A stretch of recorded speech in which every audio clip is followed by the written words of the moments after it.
இந்த வீடியோவை பற்றி என்ன சொல்கிறது அப்படின்னு தெரியல. ஏன்னா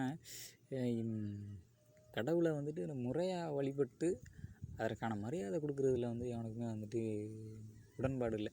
எல்லாருமே வந்துட்டு நம்மளுக்கான உதவியை கடவுள்கிட்ட நம்ம கேட்குறோம், பிரச்சனைக்கு தீர்வை தேடி கடவுள்கிட்ட நம்ம போகிறோம்.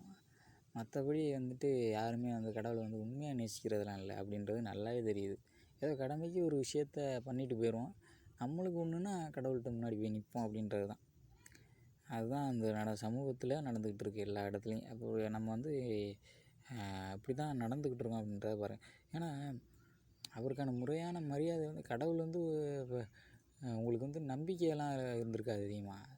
அப்போ உங்களுக்கான பிரச்சனை ஏற்படும் போது கடவுள் ஒரு தீர்வாக உங்களுக்கு தெரிகிறாரு. அதை அவர்கிட்ட போனால் உங்களுக்கு நல்லது பயணம் பண்ணுவார், நல்லது கிடைக்கும் அப்படின்ட்டு அவர் தேடி போகிறீங்க. மற்றபடி ஒரு குறையே இல்லை அப்படின்னா நீங்கள் கடவுளை வந்து திரும்பி கூட பார்க்க மாட்டீங்க அப்படின்றது தான் நம்ம அந்த வீடியோவில் பார்க்கலாம். ஏன்னா நிறையா இடத்துலையும் இந்த மாதிரி தான் அவங்களுக்கு என்ன தோணுதோ அதை பண்ணிட்டு போயிடுறாங்க. முறையான ஒரு வழிகாட்டுதல், ஒரு வழிமுறையை வந்துட்டு கடவுளுக்கு வந்து அந்த மரியாதையை வந்து கொடுக்குறதில்ல.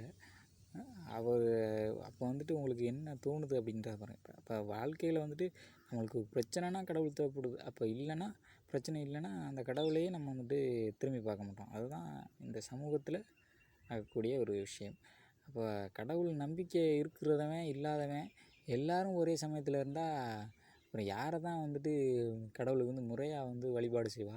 இந்த எல்லாருமே இந்த மாதிரி இருந்துச்சுன்னா இப்போ எல்லா சமூகத்துலேயுமே ஒரு பிரச்சனைக்கு மட்டும்தான் கடவுள் உங்களுக்கு தீர்வாக தெரிகிறாரு.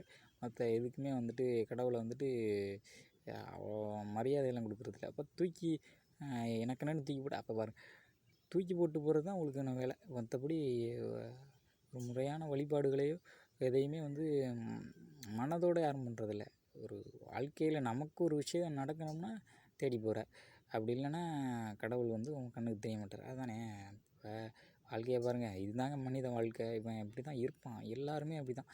வாழ்க்கையில் வந்து கடவுள் நம்மளுக்கு பிரச்சனையை கொடுக்குறாரோ, நம்ம நல்லா இருக்கமோ நல்லா இல்லையோ, ஆனால் அவருக்கான ஒரு மரியாதை கொடுத்தானே ஆகணும். வாழ்க்கையில் வந்துட்டு நம்மளுக்கு எல்லாத்தையும் கொடுக்குற கடவுளையே இந்த மாதிரி பண்ணிங்கன்னா மனுஷங்களை எந்த அளவுக்கு நீங்கள் நடத்துவீங்க அப்படின்றத நம்ம அதை பார்த்துக்கலாம்.